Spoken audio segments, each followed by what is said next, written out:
I want to break down the biggest myth about Israel, which is that Jews everywhere wanted it to exist.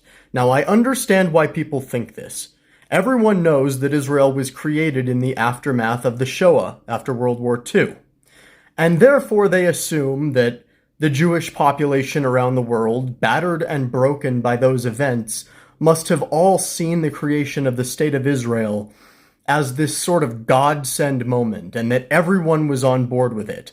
But nothing could be further from the truth. In fact, whether the State of Israel should be created was one of the most intense debates in Jewish history, and plenty of Jews were vehemently against it. Jewish arguments against the creation of the State of Israel came in two flavors: religious and political. The religious arguments against the creation of the State of Israel are the easiest to understand, I think, so let's go into them first. Circa 70 CE, the Second Temple in Jerusalem was destroyed, and for the past 2,000 years, Jews have considered themselves in exile. Now we are taught that we will all return to that land when the Messiah comes. But since the Messiah isn't here yet, a lot of Jews believed it would actually be sacrilegious to go and colonize that land again. Until the dead rise up from their graves and the descendant of King David comes to take us back there, who are we to tell God it's time to go back right now instead of when God wants us to go back? By the way, there are some extremely religious Jews who live in Israel and do not consider the Israeli government legitimate because it was not established by a descendant of King David and there is no Messiah or Mashiach. So that's the religious side. Now let's talk about the political side of why a lot of Jews thought the creation of Israel would be a very bad idea. The first is that a lot of them pointed out, hey, there's people living there now, we can't just go in and colonize it. You know, the thing they ended up being extremely right about. But the other thing, the other political argument, was that Jews had found themselves scattered all across the world, and they were deeply involved in various cultures around the world. They were European, they were Russian, they were etc., etc.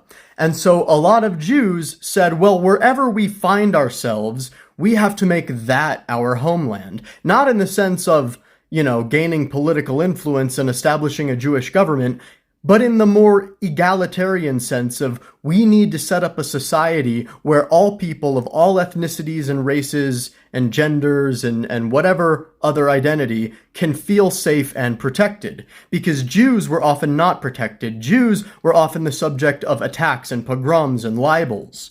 And so they understood firsthand what it meant not to feel welcomed in the country you find yourself in. And so a lot of them had a political project referred to as daikot, which translates from Yiddish to mean here-ness. That is the sense that wherever you find yourself, you should try to establish an egalitarian society where Jews and everyone else are free to live. And one of the things that makes me so mad is how hard Israel has worked to stamp out every line of Jewish thinking that does not support its apartheid, its colonization, and refuses to acknowledge the sheer breadth of Jewish opinion that existed before it came in and sucked all the air out of the room. What makes me even more furious is the way that Israel still leverages the history of the Shoah, of what happened to Jews during World War II, to emphasize and justify its continued oppression of another people. Now, I've made videos in the past about how it is anti-Semitic for non-Jews to compare Israeli Jews to Nazis,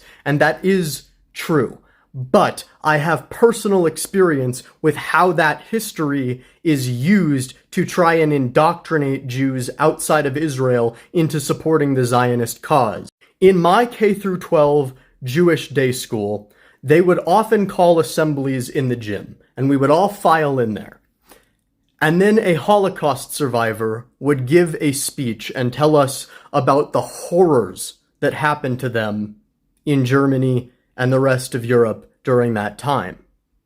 Then, after that speaker left the stage, some ambassador or diplomat from Israel would come up and start telling us about how we have to support Israel to prevent that from happening again.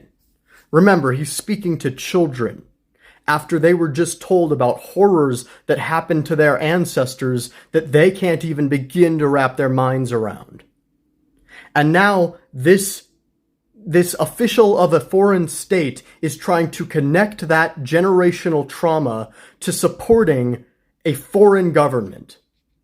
And to anyone who's been through similar things and sees this and hasn't deprogrammed themselves, you need to internalize how absolutely fucked up that is to do to kids. Israel also has the Birthright program, which gives free trips to Israel to any Jew who lives abroad. And by the way, that program was primarily funded by American right-wing billionaire Sheldon Adelstein, who died a few years ago, and who was also heavily involved in Israeli Prime Minister Benjamin Netanyahu's ongoing corruption scandals. I went on one of those trips, despite supporting Palestine, first of all, because I needed to see firsthand how that propaganda works. And let me tell you, putting a bunch of Jewish 18 to 25-year-olds together in a setting that really encourages hookups and plying them with alcohol is a great way to indoctrinate people into just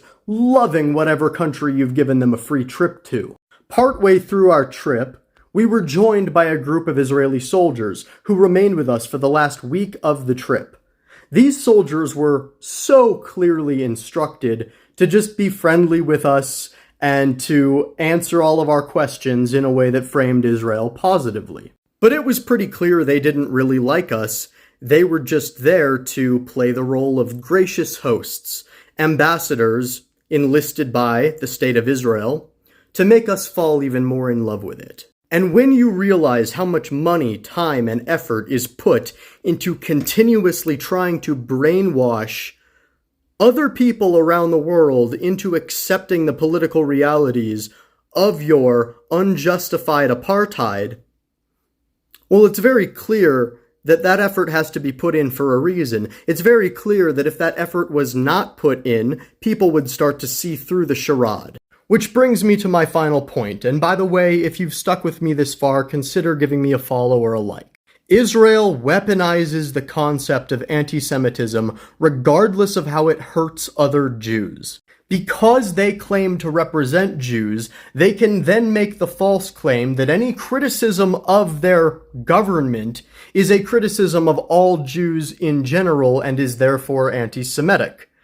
Now this is a bit like crying wolf, because then, when actual anti-Semitism happens around the rest of the world, Israel's nowhere to be found. They don't speak for Jews anywhere outside of their borders. And because they spend so much time claiming that any criticism of their apartheid regime is anti-Semitism, people who complain about anti-Semitism, when it's really happening, get brushed off, because they are then lumped in with the people who are defending apartheid.